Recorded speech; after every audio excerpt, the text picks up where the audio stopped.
ఆ రాత్రి బాగా పొద్దుపోవడంతో యోగి వైశాలి ఇంటి వద్దే పడుకున్నాడు. ఇంట్లో వాళ్ళిద్దరూ తప్ప మరెవరూ లేరు. పిల్లల్ని ఆమె రావు వాళ్ళ ఇంటికి పంపినట్లుగా తెలిసింది అతనికి. ఆ రాత్రి పెద్ద వర్షం కురిసేటట్లుగా కనిపించింది. వాళ్ళు ఇంటికి తిరిగొస్తున్నప్పుడే ఆకాశమంతా మబ్బులతో నిండిపోయి పెళపెళ ఉరుములు ఉరమసాగాయి. పడుకున్నాడన్న మాటే గాని యోగికి ఎంతకీ నిద్ర పట్టలేదు. అంతకు ముందు జరిగిన భయంకరమైన సంఘటనే మాటిమాటికి అతని కళ్ళ ముందు మెదలసాగింది. తెల్లటి వెన్నెల, పొలాలు, పంటకాలువ, గాలికి కదులుతోన్న పొదలు, రక్తపు మడుగులో సత్యనారాయణ, తల విదిలిస్తూ అతడి గొంతును చీల్చి చెండాడుతున్న నల్లకుక్క, చేతులు కట్టుకుని గట్టుమీద నిలబడ్డ వైశాలి, ఆమె తెల్లటి చీర, ఏ భావమూ వ్యక్తం కాని ఆమె మొహం, తల నిండా గజిబిజిగా కదలసాగాయి దృశ్యాలు. ఆ దృశ్యాల నుంచి తప్పించుకోవడానికి నిద్రలోకి జారిపోవడానికి పక్క మీద అటు ఇటూ దొర్లాడు. ఆఖరికి ఎలాగో కలత నిద్ర. ఆ నిద్రలో రకరకాల కలలు. ఏనుగు ఎత్తున ఇంత పెద్ద నల్లటి కుక్క. ఆ కుక్క వెన్ను మీద వైశాలి కూర్చునుంది. తెల్లటి దుస్తుల్లో ఉందామె.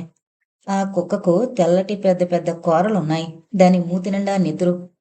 ఏనుగులా ఆ కుక్క పెద్ద పెద్ద అంగలు వేస్తోంది. దారిలో కనిపించిన మనుషులందర్నీ పీకలు కొరికి చంపుతోంది.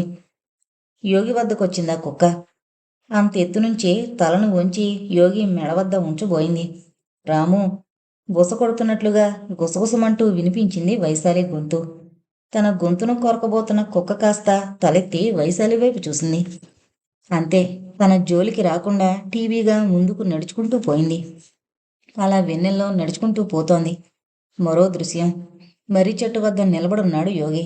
చెట్టు కింద ఒక మనిషి శరీరం ఖండ ఖండాలుగా నరకబడి కనిపిస్తోంది. ఆ శరీర ఖండాల వైపు చూస్తున్నాడు యోగి.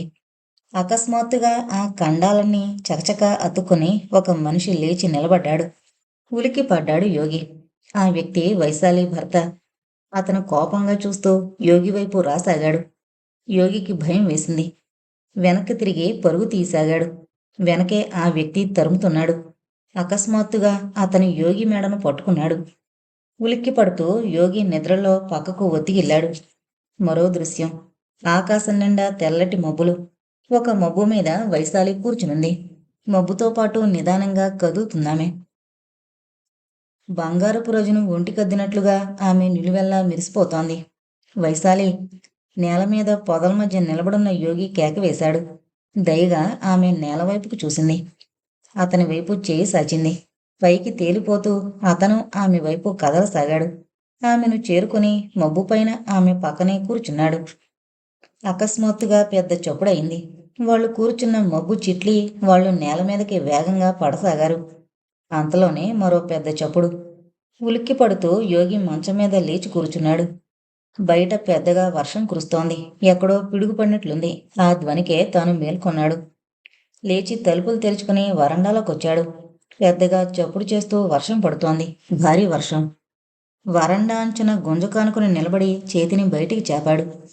బరువుగా వర్షం ధార అతని చేతిలో పడసాగింది. చల్లటి స్పర్శ. హాయిగా అనిపించింది యోగికి. ఇంకా అవతలకి వెళ్ళి వర్షంలో తడవాలనిపించింది. అంతలో ఒక పెద్ద ఉరుము ఉరిమింది. ఉరుముతో పాటు పెద్ద మెరుపు. ఆ మెరుపు వెలుగులో గుంజకు అవతల వైపున ఎవరో నిలబడినట్లు అనిపించి ఉలిక్కి పడ్డాడు. మరో మెరుపు మెరిసింది. ఆ మెరుపులో ఆ మనిషిని గుర్తుపట్టాడు. అప్రయత్నంగా అతని పెదవులు విడిపడ్డాయి. వైశాలి! గుంజ అవతల వైపు నుంచి ఇటువైపుకొచ్చి యోగి పక్కనే నిలబడింది వైశాలి. పెద్దగా గాలి వీచింది. ఆ గాలి విసురుకు వర్షం జల్లొచ్చి ఇద్దరి మీద పడింది. వైశాలి తన పక్కనే ఉంది. ఆ స్పృహ యోగి ఒంట్లో కండరాల్ని వణికింపజేసింది. వైశాలి! మీరిక్కడా? యోగి స్వరంలో జీర. మరింత పక్కకు జరిగి వైశాలి అతని భుజం మీద తలను వాల్చింది. ఆ సమయాన ఒక పెద్ద మెరుపు మెరిసింది. ఆమె వైపు చూశాడు యోగి. విప్పారిన నేత్రాలతో ఆమె తన వైపే చూస్తోంది. చేతుల్ని ఆమె ఒంటి చుట్టూ తిప్పి దగ్గరకు లాక్కున్నాడు. ఆమెను పొదివి పట్టుకున్నాడు. వరండాలోంచి కిందకి లాగాడు. వర్షంలో ఇద్దరు. ఆమె కూడా అతని చుట్టూ చేతుల్ని బిగించింది. పరమాద్భుతమైన అనుభవం. ఒకరి కౌగిట్లో ఒకరు తడుస్తూ. తల వంచి యోగి ఆమె పెదవుల్ని ముద్దాడాడు. పైనుంచి ధారాపాతంగా కురుస్తోంది వర్షం. కళ్ళు తెరిచాడు యోగి. పక్కనే ఆదమరచి నిద్రిస్తోన్న వైశాలి కనిపించింది. బయట వర్షం తగ్గినట్లుంది. గాలికి చెట్ల కొమ్మలు కదిలి చప్పుడు చేస్తున్నాయి. అతడి ఆలోచనలు కథలు సాగాయి. ఇదేంటి ఇలా జరిగింది? ఇద్దరు పిల్లల తల్లి. ఈ సంబంధం తనను ఎటు లాక్కుపోబోతోంది? ఈ సంగతి ఇతరులకు తెలిస్తే నాన్నకు, అమ్మకు, రావు మేస్టారుకి, మైథిలికి, సుశీలకు, విమలక్కకు. అక్కమ్మ చెరువు గుర్తుకొచ్చింది అతనికి. చెరువు వద్దనున్న మర్రి చెట్టు గుర్తుకొచ్చింది. మర్రి చెట్టు మీద నుంచి జారిపడ్డ మూట గుర్తుకొచ్చింది. మూటలోంచి జారి చెల్లా చెదిరైన శరీర ఖండాలు గుర్తుకొచ్చాయి. ఉలిక్కి పడుతూ లేచి కూర్చున్నాడు యోగి. ఆ శరీర ఖండాలు ఈమె భర్త రామారావువి. అవెందుకు గుర్తుకొచ్చాయి ఇప్పుడు? ఏంటి యోగి, లేచావేమిటి? తను కూడా లేచి కూర్చుంటూ అంది వైశాలి. ఏం లేదు. మంచం దిగి ఆమె కిటికీ తలుపులు తెరిచింది. చల్లటి గాలి గదిలోకి వీచింది. హాయిగా గుండెల నిండా గాలి పీల్చుకున్నాడు యోగి. మళ్ళీ యోగి నిద్ర లేచేసరికి బాగా పొద్దెక్కింది. మొదటి క్షణాన తానెక్కడో కొత్త ప్రదేశాన ఉన్నట్లుగా అనిపించింది. ఆ వెంటనే గుర్తొచ్చింది. అది వైశాలి పడక గది. వైశాలి కోసం చూశాడు. ఆమె అక్కడ లేదు. లేచి ఒళ్ళు విరుచుకుంటుండగా ఆమె గదిలోకొచ్చింది. కాఫీ పెట్టాను, మొహం కడుక్కోండి. అటువైపు తిరిగి అవతల బట్టలు మడత పెడుతూ నిలబడిందామె. తన వైపు చూడ్డం లేదు. గిల్టీగా ఫీల్ అవుతోందా? యోగి మనసులో కూడా ఏదో నేరభావం కదలసాగింది. పాపం కాదు గాని అవినీతికి పాల్పడ్డారు తాము. ఈ పూట ఇక్కడే భోంచేసి వెళ్ళండి. యోగి కాఫీ తాగుతుంటే అందామె. లేదు వైశాలి, త్వరగా ఇంటికి వెళ్ళాలి. చప్పున లేచి బట్టలు వేసుకోసాగాడు. ఆమె ఇంకేమీ మాట్లాడలేదు. తనలాగే ఆమె కూడా ఒంటరితనాన్ని కోరుకుంటుందా? తను ఎంత త్వరగా అక్కడి నుంచి అవతలకు వెళ్ళిపోతే బాగుండని కోరుకుంటోందా? అవుననిపించింది. ఇద్దరూ అంతరాత్మ కలవాళ్లు కావడంతో మనసులో గిల్టీని ఫీల్ అవసాగారు. ఇంట్లోంచి వచ్చేస్తూ అన్నాడతను. వైశాలి, మనం తప్పు చేశాం. సమాధానం చెప్పకుండా ఆమె తలుపులు వేసేసుకుంది. గేటు తీసుకుని బయటకొచ్చాడు యోగి. రాత్రి కురిసిన వర్షానికి నేలంతా బురద బురదగా ఉంది. కసకసలాడుతున్న ఆ బురదలోంచి పొలాల్లోకి వెళ్ళాడు. రాత్రి కురిసిన వర్షం మంచి పని చేసింది. పొలాలన్నీ నీళ్లతో నిండుకునున్నాయి. అక్కడక్కడ రైతులు నెర్రలోంచి బయటకు పోతున్న నీళ్ల వద్ద కాళ్లతో తొక్కుతూ కన్నాలను పూడుస్తున్నారు. కుడివైపున అల్లంత దూరాన లుంగీ కట్టుకున్న కుర్రవాడు మరెవర్నో మోటుగా కేకేసి పిలుస్తున్నాడు. యోగి మనసు నిండా ఏదో అలజడిగా ఉంది. అంత ఆహ్లాదంగా, ఆనందమయంగా ఉన్న వాతావరణం కూడా అతని మనసునేమీ ప్రశాంతపరచలేకపోయింది. మాటిమాటికి అతనికి రాత్రి జరిగిన సంఘటనలే గుర్తుకు రాసాగాయి. వెన్నెల మసక వెలుగులో సత్యనారాయణ గొంతును చీల్చడం, అతను గిలగిలా కొట్టుకోవడం, అతని గొంతు నుంచి రక్తం ధారగా జారి ముడుగు కట్టడం, వైశాలి క్రోధంగా దాన్ని గమనించడం, తను వేగంగా కొట్టుకుంటున్న గుండెలతో ప్రేక్షకుడు కావడం అదొక దృశ్యం. రెండోది, వరండా బయట వర్షంలో తన కౌగిలిలో ఆమె, గదిలోపల మంచం మీద తామిద్దరూ. వాస్తవానికి మొదటి దృశ్యం అతడి మనసును ఎక్కువ కల్లోలానికి గురి చెయ్యాలి. కానీ విచిత్రంగా రెండో దృశ్యమే అతడిని ఎక్కువగా కలవరాన్ని కలిగిస్తోంది. అందుకు కారణం మొదటి దృశ్యంలో అతడు పాత్రధారి కాకపోవడం కావచ్చు. రెండో దృశ్యంలో మాత్రం అతను పూర్తిగా ఇన్వాల్వ్ అయి ఉన్నాడు. స్వతహాగా అతను సాంప్రదాయకుడు. అతని మనసులో భయంకరమైన అంతరాత్మ పేరుకునుంది. నువ్వు చేసింది తప్పు, దాని ఫలితాలు ఎలా ఉంటాయో తెలుసా అంటూ అంతరాత్మ మాటిమాటికి అతన్ని హెచ్చరిస్తోంది, బెదిరిస్తోంది. గట్టుమీదుగా తన ఊరి వైపుకు నడుస్తున్నాడతను. రాత్రి వైశాలితో జరిగిన అనుభవం తాలూకా సుఖం గుర్తుకొచ్చి ఒక్కోసారి అతనికి ఆనందంగానూ అంతకు మించిన థ్రిల్గానూ కూడా ఉంటోంది. కానీ కానీ మనసులో ఏదో ఆందోళన, ఆదుర్ద, టెన్షన్ మాటిమాటికి అనిపించసాగింది అతనికి. ఇద్దరు బిడ్డల తల్లామె. పొరపాటున గర్భం వస్తే ఆమె పరిస్థితి ఎలా ఉంటుంది? ఆమె పిల్లలు ఏమవుతారు? అంతలోనే అతనికి తన అక్క విమల గుర్తుకొచ్చింది. భర్త లేకుండా గర్భవతి కావడం మూలంగా ఆమె ఇప్పుడెంత వేదనను అనుభవిస్తోంది. వైశాలి కూడా అంత వేదనను అనుభవిస్తోందా? ఎందుకనో అతనికి ఆమె మిస్టరీతో కూడుకున్న స్త్రీలా అనిపించింది. రాత్రి ఆమె తనకు ఆనందం పరిచిన తీరేంటి? సత్యనారాయణను చంపిన పద్ధతి. క్షణం పాటు యోగి గుండెలు వణికాయి. ఆ పూట ఇంకెవరిని కలవకూడదు అనుకున్నాడతను. ఒంటరిగా ఉంటే బాగుండనిపించింది.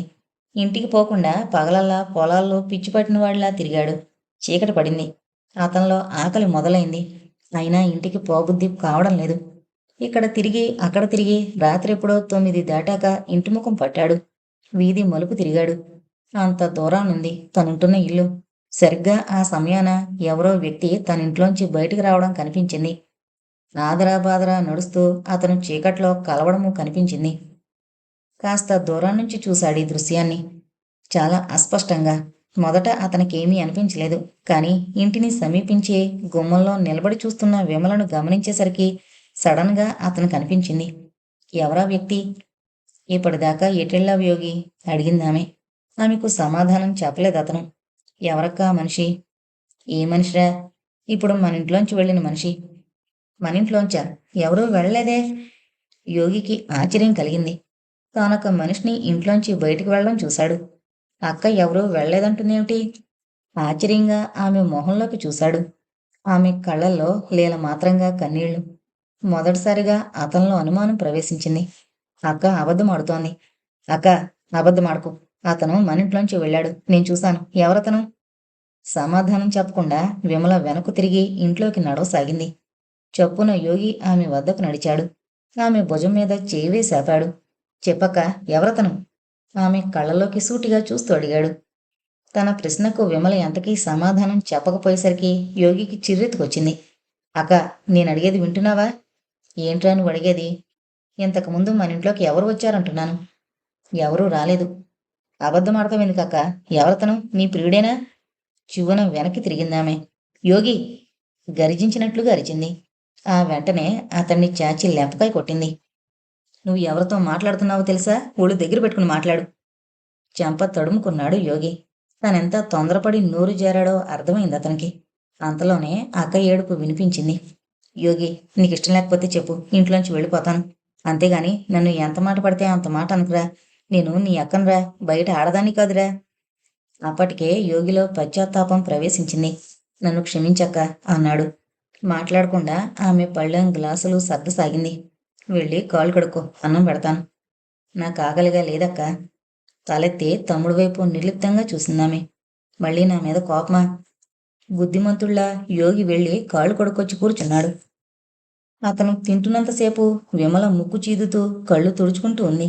ఆ పూటకి ఎలాగో తిన్నాననిపించాడు యోగి. అది అక్కకు బాధ కలగకూడదన్న ఉద్దేశంతో. ఉదయాన నిద్రలేస్తూనే యోగికి వైశాలి గుర్తుకొచ్చింది. క్రితంనాడు ఆమెతో జరిగిన అనుభవం గుర్తుకొచ్చింది. సన్నటి చిరునవ్వు అతని పెదవుల మీద కదిలింది. ఏంటి యోగి, లేస్తూనే నీలో నువ్వు నవ్వుకుంటున్నావు? ఉలిక్కి పడ్డాడు. ఏం లేదక్కా అంటూ లేచి కూర్చున్నాడు. పొందుపుల్ల నోట్లో పెట్టుకుని పళ్ళు తోముకుంటుండగా అతనికి అప్పటికప్పుడు వెళ్ళి వైశాలిని కలవాలనిపించింది. ఆమె పెదవులను ముద్దాడాలనిపించింది. కాఫీ తాగి ఆదరాబాదరా బయటకొస్తుంటే విమల అడిగింది అతన్ని. ఇంత పొద్దుటి ఎక్కడికి వెళుతున్నావురా యోగి? మొసలిపాడు వెళ్ళొస్తానక్క. పొలాలు ఎలా ఉన్నాయో చూసొస్తాను. చేలో నీళ్లు ఉన్నాయో గళ్ళు పడిపోయాయో. అబద్ధాలాడమంటే అతనికి అసహ్యం. నిజానికి తను వెళుతోంది చేలను చూడ్డానికా, వైశాలిని చూడ్డానికా?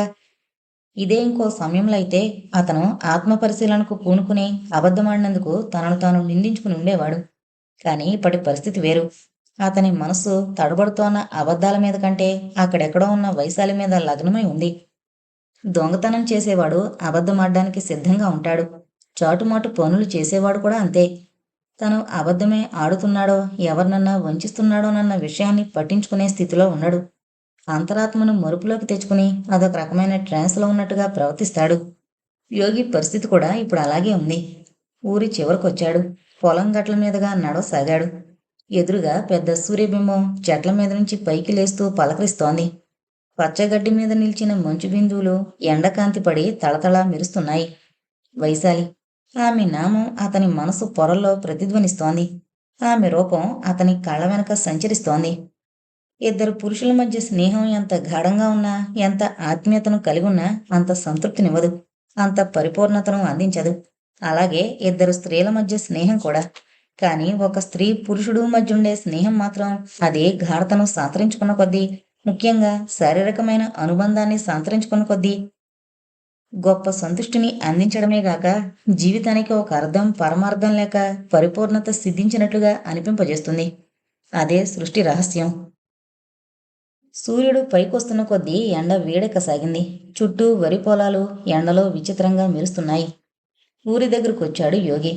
మధ్య హాలులో నేల మీద కూర్చుని గ్లాస్తో రవికి పాలు పట్టిస్తోన్న వైశాలి అతన్ని చూడగానే లేచి నిలబడింది. ఆమె కనుపాపలు పెద్దగా అయి ఆమె మొహం ఒక్కసారిగా వెలిగినట్లయింది. యోగికి చాలా సంతోషం వేసింది. అది తన పట్ల ఆహ్వాన సూచకం. బయటికి వెళ్ళి అన్నయ్యతో పాటు ఆడుకో రవి. యోగి లోపలికి రాగానే కొడుకుతో అందామె. నేనిక్కడే ఉంటానమ్మా, అంకుల్తో కథ చెప్పించుకుంటాను. యోగి, వైశాలి ఇద్దరూ ఒకరి మొహం ఒకరు చూసుకున్నారు. నర్మగర్భంగా నవ్వాడు యోగి. ఆమె కూడా అలాగే నవ్వింది. కథ ఇప్పుడు కాదు బాబు, నాకు కాస్త పనుంది, మధ్యాహ్నం చెబుతానుగా అన్నాడు యోగి రవితో. రవి, అంకుల్ని అలా విసిగించకూడదమ్మా, నువ్వు వెళ్ళాడుకో. వైశాలి కూడా కల్పించుకున్నది. మరి మధ్యాహ్నం దాకా ఉంటాడా అంకుల్? ఓ, అయితే సరే అంటూ రివ్వున రవి బయటకు పరిగెత్తాడు. రవి బయటకు వెళ్ళగానే యోగి చొప్పున లేచి నిలబడ్డాడు. వైశాలి కౌగిట్లో కరిగిపోతున్నంతసేపు యోగికి ఏమీ అనిపించలేదు గాని ఆ తర్వాత శరీరాలు అలిశాక ఇద్దరూ మధ్యగదిలోకొచ్చి పెద్ద మనుషుల్లా అంతకు క్రితం ఏమీ జరగనట్లు పరాయి వాళ్ళలా కుర్చీల్లో కూర్చునున్నప్పుడు అన్నాడు. ఏంటి వైశాలి, మనం చేసిందేంటి? పిల్లలను మోసం చేయడం లేదు కదా, సమాజాన్ని వంచిస్తున్నాం కదూ. అతనలా అనగానే వైశాలి మొహం కళ తప్పింది. కొద్దిసేపు మాట్లాడలేదామె. అవును యోగి, నాకు అలానే అనిపిస్తోంది. ఆమె కళ్ళలోకి నీళ్లు నిండుకున్నాయి. ఆ కన్నీళ్లను చూసేసరికి యోగికి ఇంకేమీ మాట్లాడడానికి మనస్కరించలేదు. తమ జీవితాలు ఏం కాబోతున్నాయి? అసలు ఇలా ఎందుకు జరిగింది? ఇలా జరగడం సహజమా, అసహజమా? అవునుగాని యోగి, నేను మాట అడుగుతాను, చెబుతావా? అకస్మాత్తుగా ఆమె స్వరం వినిపించడంతో ఉలిక్కిపడ్డాడు. ఏంటి? నన్ను పెళ్లి చేసుకోగలవా యోగి? సడన్గా ఆకాశం విరిగి నెత్తిమీద పడ్డట్లుగా ఫీల్ అయ్యాడు యోగి. ఏంటి? ఏంటి వైశాలి, నువ్వు అంటుందేంటి? అతని కళ్ళలోకి చూస్తూ అవునన్నట్లుగా తలను ఊపిందామె. అవును యోగి, ఈ ఇద్దరు పిల్లలతో ఈ విధవరాల్ని, నన్ను, నీకా ధైర్యం ఉందా? యోగి ఇది కలలోనైనా ఊహించిన విషయం. అతనికి ఏం సమాధానం చెప్పాలో తెలియలేదు. అతని మనసు పనిచేయడం మానేసి బ్లాంక్గా మారింది. అతనెంతకీ సమాధానం చెప్పకపోయేసరికి వైశాలి చిన్నగా ఏడవడం మొదలుపెట్టింది. యోగికి విచిత్రం అనిపించింది. మొన్న రాత్రి సత్యనారాయణను చంపుతున్నప్పుడు ధీరవనితకి, ఇప్పుడు బేలగా ఏడుస్తున్న వైశాలికి చాలా తేడా ఉందనిపించింది. ఏంటి యోగి, మాట్లాడవేమిటి? ఏడుస్తూనే ఆమంది. ఇద్దరు పిల్లల తల్లిని నన్ను పెళ్లి చేసుకునే ధైర్యం లేదా నీకు? ధైర్యం సంగతి కాదు వైశాలి, మనమింకా ఆలోచించాల్సిన విషయాలు కొన్నున్నాయి. అతని మాటలకు చివ్వున తల పైకెత్తిందామె. ఏంటి? ఏంటి ఆలోచించాల్సిన విషయాలు? ఏమో ఏమో కాని తడబడ్డాడు యోగి. అతనలా తడబడగానే వైశాలి గబాలన లేచి నిలబడింది. అతని దగ్గరకు నడిచి అతని కాలర్ పట్టుకుని గుంజింది. అతని కళ్ళల్లోకి కళ్ళు పెట్టి వైల్డ్గా చూసింది. ఏంటి యోగి, ఆలోచించాల్సిన విషయాలు అంతగా ఏమున్నాయి? కొద్దిసేపు అతని కళ్ళల్లోకి అలాగే సూటిగా చూసి మళ్ళీ అందామె. నాతో ఉన్నప్పుడు ఆ ఆలోచించాల్సిన విషయాలు గుర్తుకు రాలేదా? ఆ మాటలకు దిమ్మెరపోయాడు యోగి. అంతలోనే తేరుకొని తను కూడా ఆమె కళ్ళలోకి తీక్షణంగా చూశాడు. నీతో ఉండడంలో నా ఒక్కడి ప్రమేయమే ఉందా వైశాలి? అందులో నీ ప్రమేయమంటూ ఏమీ లేదంటావా? అతని కాలరు పట్టుకున్న ఆమె పిడికిళ్ళు నిదానంగా వదిలయ్యాయి. క్రమంగా ఆమె కళ్ళు నిస్తేజమవసాగాయి. చటుక్కున ఆమె నేల మీదకు కూలబడి మోకాళ్ళల్లో తలను దాచుకుని ఏడవసాగింది. రోజులు చిన్నగా గడుస్తున్నాయి. అనుదినము అనుక్షణము యోగిలో వైశాలన్న మాటలే ప్రతిధ్వనిస్తున్నాయి. ఆమెను పెళ్లి చేసుకోవాలి. చేసుకుంటే పర్యవసానం ఎలా ఉంటుంది? బిడ్డల తెల్లామె. తనకంటే 1-2 పెద్ద కావచ్చు. అయితే మటుకు పిల్లలిద్దరూ తనను తండ్రిగా అంగీకరించగలరా? తను వాళ్లను స్వంత బిడ్డలుగా భావించగలడా? లోకం ఏమనుకుంటుంది? ఛాందసులు వెక్కిరించిన అభ్యుదయభావాలు గల రావు లాంటి వాళ్ళు అభినందించొచ్చు. చెడిపోయిన మైథిలిని రావు మేస్టారు భారీగా చేసుకోలే, అలాగే తను. ఒకసారి మాస్టారుతో ఈ విషయమై మాట్లాడాలి అనిపించింది అతనికి. తనలో కదిలే ఈ ఆలోచనలు వేటిని యోగి వైశాలితో చెప్పలేదు. అంతకుముందు తమ మధ్య ఆ సంభాషణ సంఘర్షణ ఏమీ జరగనట్లే ఆమె ఊరికి, ఆమె పొలానికి, ఆమె ఇంటికి వెళ్ళొస్తున్నాడు. ఆమె కూడా అతనిలాగే అమాయకంగా ప్రవర్తిస్తోంది. పిల్లలకు తెలియకుండా చీకట్లోనో పగలో రహస్యంగా కలుసుకుంటున్నారు. ఇదిలా ఉంటే ఇంటి వద్ద యోగి పరిస్థితి మరో రకంగా ఉంది. అక్క విమల సంగతే అతనికి ఎంతకీ అర్థం కావడం లేదు. ఆమె సరిగ్గా భోజనం చేయదు, ఇంట్లోంచి ఎక్కడికి కదలదు. యోగి ఇంటికొచ్చేసరికి కాగితాల మీద పెన్సిల్తో ఏదో రాసుకుంటూ ఉంటుంది. అతను ఇంట్లోకి రాగానే గబాలన వాటిని పెట్టిలో దాచేసి తాళం వేసేస్తుంది. ఆమె అంత రహస్యంగా ఏమి రాస్తోందో యోగికి ఎంత ఆలోచించినా అర్థమయ్యేది కాదు. ఇది కాకుండా తను లేని సమయాల్లో రాత్రుళ్ళు ఇంటికి ఎవరో వచ్చిపోతున్నారని అనిపించసాగింది. ఆ వ్యక్తి గురించి ఎంత అడిగినా విమల బయట పెట్టదు. ఎవరూ రాలేదంటూ బుకాయిస్తుంది. ఆ వచ్చి వెళుతున్న వ్యక్తి ఆమెకు గర్భం అందించిన వాడేనని యోగికి గట్టిగా అనిపించేది. కాకపోతే ఆమంత రహస్యంగా ఎందుకు ఉంచుతుంది? ఆమె వెల్లడించలేనంతటి అభ్యంతరమైన వ్యక్తిని మళ్ళీ మళ్ళీ ఎందుకు కలుసుకోవాలి? ఆ మిస్టరీ తేలక యోగికి చాలా చిరాకు వేసేది. ఆ విషయం మీదే ఒక్కోసారి అక్కా తమ్ముళ్ళిద్దరూ తీవ్రంగా ఘర్షణ పడేవాళ్ళు. ఇక ఆమె ఆరోగ్యం అతనికి ఎంతకీ కొరుకుడు పడ్డం లేదు. ఆమె ఏమీ తిననట్లే ఉండేది, కానీ మనిషి లావెక్కుతోంది. ఆమె కడుపు ఎత్తుగా పెరుగుతోంది. మొహం మాత్రం జీవం లేనట్లు పేలవంగా కళతప్పినట్లుగా కనిపిస్తోంది. ఒకరోజు ఆమె మరీ దిగులుగా కనిపించింది. ఆ మధ్యాహ్నం యోగి బయటకు వెళుతుంటే ఆమె ఆపింది. ఎక్కడికి వెళుతున్నావురా యోగి? పొలం వెళదామనక్క. ఇవాళ కాసేపు నా వద్ద కూర్చోరాదురా? ఆమె అలా అడిగేసరికి అతనికి జాలేసింది. ఆమె గుమ్మానికి ఆనుకుని కాళ్ళు బారజాపుకుని కూర్చునుంది. ఆమె పొట్ట ఇంతెత్తుకు పొడుచుకునొచ్చి వికారంగా కనిపిస్తోంది. ఏడాది క్రితానికి ఇప్పటికీ ఆమెలో ఎంత తేడా! లోకంలోని దైన్యమంతా ఆమె మొహంలో, శరీరంలో గూడు కట్టుకునుంది. మంచాన్ని దగ్గరకు లాక్కుని దాని కోడుననుకుని తను కూడా నేలమీద జరిగిలబడి కూర్చున్నాడు యోగి. చెప్పక్క, ఏంటి? ఏం లేదురా, ఈ మధ్య మనం పోట్లాడుకోవడం తప్ప కలిసి కూర్చుని కబుర్లు చెప్పుకొని ఎన్నాళ్ళైంది? యోగి కూడా అవుననిపించింది. ఏంటి జీవితాలు ఇలా తయారవుతున్నాయి? తను తన స్వార్థాన్ని చూసుకుంటున్నాడు తప్ప అక్కను అసలు పట్టించుకోవడం లేదు. జీవితం పైన పడిన కొద్దీ మనుషులిలాగే ప్రవర్తిస్తారా? ఎలా ఉందక్క నీ ఆరోగ్యం? కించపడుతూ అడిగాడు. నా దగ్గరకు రా. తల ఊపిందామె రమ్మన్నట్టుగా. నేల మీద దేకుతూ ఆమె దగ్గరకు జరిగాడు. ఇక్కడ వేలు పెట్టి నొక్కు. చీరను కొంచెంగా పైకి జరిపి చీలమండలపై భాగాన గాలిని చూపించుతూ అంది. చూపుడు వేలుతో ఆ భాగాన్ని చిన్నగా నొక్కాడు యోగి. అతను వేలు పెట్టిన భాగాన చర్మం సొట్టపడినట్టుగా లోపలికి అణిగి మళ్ళీ నిదానంగా యథాస్థానానికి వచ్చింది. ఒళ్ళు గగురు పొడిచినట్లయింది యోగికి. ఇదేంటక్క? ఆందోళనగా అడిగాడు. ఏం లేదురా, ఒంటికి నీరుడు పట్టింది. మరి ఇన్నాళ్ళు నాకు చెప్పలేదేం? అదోలా చూసిందామె. చెబితే ఏం చేస్తావు? డాక్టర్కు చూపించేవాళ్ళం కదా. సరేలే, నా దౌర్భాగ్యపు బతుకుతోడు డాక్టర్ కూడానా? యోగికి కష్టం వేసింది. అట్లా అనకక్క, జీరబోయిన గొంతుతో అన్నాడు. పేలవంగా నవ్వుతూ యోగి తల మీద చెయ్యి వేసి ఆప్యాయంగా నిమిరిందామె. సరేగాని నేను సంగతి అడుగుతాను, చెబుతావా? ఏంటది? నేనొకవేళ చచ్చిపోతే నన్ను ఎన్నాళ్ళు గుర్తించుకుంటావు? యోగి కళ్ళలోకి నీళ్లొచ్చాయి. అక్క, నీకు నా మీద కోపం ఉంటే 2 దెబ్బలు వేయి. అంతేకాని ఇలాంటి మాటలు మటుకు ఇంకెప్పుడు అనొద్దు. కొద్దిసేపు ఊరుకుని అతను మళ్ళీ అన్నాడు. నేను నీ వద్ద ఇంకెప్పుడు ఇలాంటి ఇష్టంలేని విషయాన్ని ప్రస్తావించినక్క. నాకు మేనలుడో మేనకోళ్ళో పుట్టాక శాయశక్తులా కృషి చేసి వాళ్ళను పైకి తీసుకురావడానికి ప్రయత్నిస్తాను. లోకాన్ని లెక్క చేయకుండా బ్రతకడానికి ప్రయత్నిస్తాను. ఇంకెప్పుడు అలాంటి మాటలు అనొద్దక్క. ప్రాధేయపడుతున్నట్లుగా అన్నాడు. నిర్లిప్తంగా నిస్తేజంగా చూసింది ఆమె తమ్ముడు వైపు. లేదురా యోగి, నాకు జీవితం పట్ల పెద్దగా ఆసక్తి లేదిప్పుడు. నేను బతికి బట్ట కడతానని అనిపించడం లేదు. కాకపోతే నేను కావాలనుకున్న వాళ్ళు నన్నెంతకాలం గుర్తించుకుంటారా అన్నదే. కళ్ళు తుడుచుకుంటూ లేచి నిలబడ్డాడు యోగి. వంగి ఆమె తల మీద చుంబించాడు. బయటకొచ్చి మరోసారి కళ్ళు తుడుచుకుని పైకి చూశాడు. తెల్లటి మబ్బులు దూదిపింజల్లా కదులుతున్నాయి ఆకాశంలో. విమల ఒంటిమీద వేలు పెట్టి నొక్కినప్పుడు ఏర్పడ్డ సొట్ట యోగి కళ్ళ ముందు మాటిమాటికి కనిపించసాగింది. ఆమె ఆరోగ్యం అనుకున్నంత సజావుగా లేదు. ఎంతో కొంత ప్రమాదకరమైన స్థితిలో ఉంది కూడానని అనిపించసాగింది అతనికి. విపరీతమైన ఆందోళన వేధించసాగింది అతన్ని. ఒకసారి తల్లితో మాట్లాడొస్తే బాగుండనిపించింది. కానీ ఎందుకో మనస్కరించలేదు. స్వరాజ్యమక్కయ్యతో మాట్లాడాలి అనుకున్నాడు.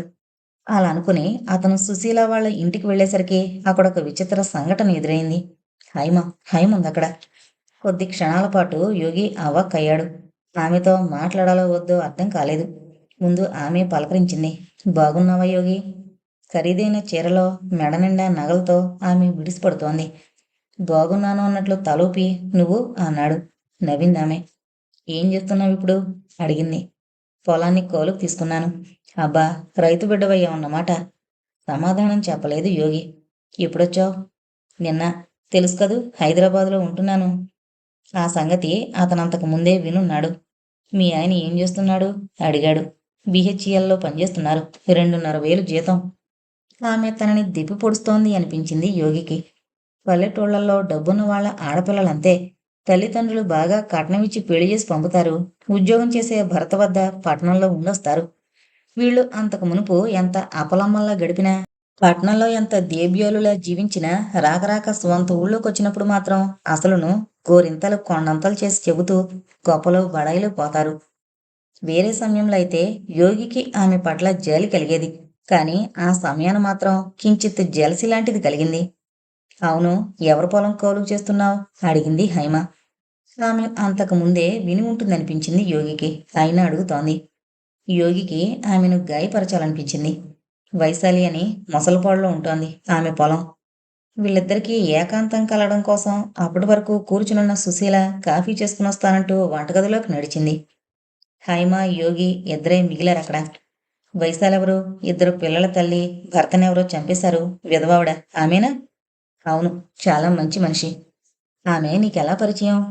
హైమలో క్యూరియాసిటీ పెరుగుతోందని అర్థమవుతోందతనికి. ఆమె మీద దెబ్బతీయాలనుకున్నాడు. రావు మాస్టర్ ద్వారా పరిచయం అయింది. కొద్దిసేపు ఆగి మళ్ళీ అన్నాడు యోగి. ఆమె చాలా అందంగా ఉంటుంది. రెప్పలు పైకెత్తి చూసింది హైమ. అంత అందంగా ఉంటుందా? అయినా ఆమె అందం గురించి ఎందుకు చెబుతున్నారు? ఏం లేదు. కొందరి అందం కనిపించిన వాళ్ళందరికీ వర్ణించి చెప్పాలి అనిపించేటట్లుంటుంది. గాయపడ్డట్టు చూసిందామె. యోగి కోరుకుంటుంది కూడా అదే. అదే సమయాన యోగికి ఒక విషయం విచిత్రం అనిపించింది. ఆమెను తానంతకుముందు ప్రేమించాడా? నిజంగా ప్రేమిస్తే ఆమె సుఖపడాలని కోరుకుంటాడు గాని, ఆమె బాధపడాలని, మానసికంగా గాయపడాలని ఎందుకు కోరుకుంటున్నాడు? విఫల ప్రేమలు ఇలాగే ఉంటాయా? ఫ్రస్ట్రేషన్, కక్ష, విఫల ప్రేమ లక్షణాలా? ఆ లెక్కన అదసలు ప్రేమ కిందకి రాదేమో? అతనలా అనుకుంటుండగానే హైమ అతన్ని మరికొన్ని ప్రశ్నలడిగింది. అన్నీ వైశాలి గురించిన ఆరాలు. వైశాలికి, యోగికి మధ్య అనుబంధం ఎంతుందోనని తెలుసుకోవాలన్న తాపత్రయం. అకస్మాత్తుగా యోగికి ఎందుకనో ఆ సంభాషణ, ఆరాలు చిరాకును, విసుగును కలిగించాయి. ఏంటి చెత్త సంభాషణ అనిపించింది. సంభాషణ మధ్యలోనే లేచి నిలబడ్డాడు. కొద్దిగా పనుంది హైమ, వస్తాను. ఇబ్బందిగా చూసిందామె. ఆ వెంటనే సర్దుకుంది. అవును, నేను కూడా ఇంటికి వెళ్ళాలి. ఆయన ఎదురు చూస్తుంటారు అంది. అంత ఎదురు చూసే భర్తుండగా వేరే మగాడి గురించిన ఈ ఆరాలెందుకో అనుకున్నాడు యోగి. అదే సమయాన అతనికో విషయం స్ఫురించింది. ఈ స్త్రీని అంతకుముందు తానొకసారి అనుభవించాడు. అదేమీ లేనట్లుగా ఇప్పుడు ఆమె భర్త గురించి నంగనాచిలా, మహాపతివ్రతలా మాట్లాడుతోంది. చూడు హైమ, ఇంతకు ముందొకసారి నేను నీ శీలాన్ని ఎంగిల్ చేశాను, గుర్తుందా? అని అనాలనిపించింది అతనికి. కానీ అనలేడు. రోడ్డు మీదకొచ్చాక గుర్తుకొచ్చింది అతనికి. తానసలు వచ్చిన పని వేరని, విమలక్క గురించి స్వరాజ్యమక్కయ్యతో మాట్లాడదామని వచ్చాడు. కానీ హైమ మూలంగా ఆ సంగతిని మరిచిపోయాడు. తన మీద తనకి చిరాకు వేసింది. సాయంత్రం మళ్ళీ వెళ్ళి కలుసుకోవాలి అనుకున్నాడు. కానీ అప్పటికే చాలా ఆలస్యం జరిగినట్లు అతనికి తెలీదు. యోగి ఇంటికి వెళ్ళేసరికి ఇంట్లోంచి మూలుగులు వినిపించసాగాయి. గుండెలు దడదడలాడాయి అతనికి. ఏంటా మూలుగులు? ఇంట్లో విమల తప్ప మరెవరూ లేరు. ఆమె నేల మీద గింగిరాలు తిరుగుతోంది. అమ్మా! ఆ! హృదయ విదారకంగా అరుస్తోందామె. ఏమైందక్కా? ఏమైంది? విమల వద్దకు పరుగు తీశాడు యోగి. బాధతో మెలికలు తిరుగుతోంది విమల. అక్క, అక్క, ఏమైందక్కా? ఆదుర్దాగా అడిగాడు యోగి. అంత బాధలోనూ విమల అతని వైపు జాలిగా చూసింది. ఒరేయ్, నేను బ్రతకననిపిస్తోంది. వెళ్ళి అమ్మను పిలుచుకురా. అమ్మనా? ఆశ్చర్యంగా చూశాడు యోగి. అక్కతో కలిసి ఇంట్లోంచి బయటకొచ్చేశాక యోగి తల్లిని ఇంతవరకు చూడలేదు. తను లేనప్పుడు ఎప్పుడో ఆమె 1, 2 సార్లు వచ్చి వెళ్ళినందుకుగాను తండ్రి చివాట్లు వేశాడని తెలిసింది. అంతలోనే యోగికి మళ్ళీ అనిపించింది. ఎంత లేదన్నా ఆమె తనకు తల్లి. తండ్రి ఎంత తిట్టినా ఇలాంటి సమయంలో రాకుండా ఉంటుందా? తండ్రి అయినా గాని ఇలాంటి సమయంలో ఆంక్షలు విధించగలడా? మరేమీ ఆలోచించకుండా యోగి తండ్రి ఇంటివైపు పరుగు తీశాడు. వెళుతూ వెళుతూ అతనొక మంచి పని చేశాడు. పక్కింటి వాళ్లకు తన అక్క స్థితి చెప్పి మరీ వెళ్ళాడు. ఫలితంగా అతను తల్లితో తిరిగొచ్చేసరికి ఇంటి నిండా జనం గుమిగూడున్నారు. అంతమందిని చూసేసరికి యోగి గుండెలు దడదడా కొట్టుకున్నాయి. తల్లి జనాన్ని నెట్టుకుంటూ కూతుర్ని చేరుకుంది. వాళ్ళు వీళ్ళు అనుకుంటున్న మాటలను బట్టి విమలక్క ప్రసవం నొప్పులు పడుతోందని అర్థమైంది యోగికి. ఆమె పరిస్థితి ఏమంత క్షేమకరంగా లేదని అర్థమైంది. హాస్పిటల్కు తీసుకువెళితే మంచిదని అనుకుంటున్నారంతా. నగరాల్లో అయితే పక్కింట్లో ఎంత అనర్థం జరిగినా ఎవరూ పట్టించుకోరు. కానీ పల్లెటూళ్ళలో మాత్రం ఎంత అర్ధరాత్రి, అపరాత్రి అయినా గాని ఆపదలో ఉన్నవారికి నలుగురు సహాయపడడం జరుగుతుంటుంది. క్షణాల్లో ఒక సవారీ బండి సిద్ధమైంది. లోపల గడ్డి పరిచి చాప వేశారు. పైన గుడ్డపరుపు వేసి విమలను పడుకోబెట్టారు. పక్కనే తల్లి కూర్చుంది. ఆ వైపున స్వరాజ్యమక్కే కూర్చుంది. యువతల సుశీల సర్దుకుంది. నువ్వెందుకమ్మా ఇంటి దగ్గర ఉండరాదు? సుశీల కూడా కూర్చోవడం చూసి యోగి తల్లి అంది. నేను కూడా వస్తానమ్మమ్మా. ఎక్కడ దిగమంటుందోనని భయపడుతూ అంది సుశీల. రాణిలే పిన్ని. తల్లి మాటలతో సుశీల మనసు కుదుట పడింది. ఏహే, బండి తొట్లో కూర్చుంటూ ఎడ్లని అదిలించాడు సుశీల తండ్రి. బండి ముందు లాంతరు వేలాడదీసుంది. వెన్నెల చీకటి కాని ఆ రాత్రి డొంకలోంచి, తాటి చెట్ల పక్కనుంచి సవారి బండి వెనకగా కాళ్ళీడుచుకుంటూ నడవసాగాడు యోగి. దారి పక్కనుంచి కీచురాళ్ల చప్పుడు, ఎడ్ల మెడ నుంచి చిరుమువ్వల చప్పుడు లయబద్ధంగా వినిపిస్తున్నాయి అతనికి. ఉండుండి బండిలోంచి అక్క మూలుగుడు హృదయ విదారకంగా వినిపిస్తోంది. అంతకంటే దిగులుగా తల్లి ఆదుర్ద స్వరము వినిపిస్తోంది. నా తల్లి కదే, దగ్గరకు వచ్చేసామమ్మా. ఎక్కడో అగాధంలో జిగటగా సాగుతున్న జీడిపాకం మధ్యగా గిలగిలా కొట్టుకుంటూ కదులుతున్న ఈగలా కనిపించాడు యోగి తనకు తాను ఆ క్షణాన.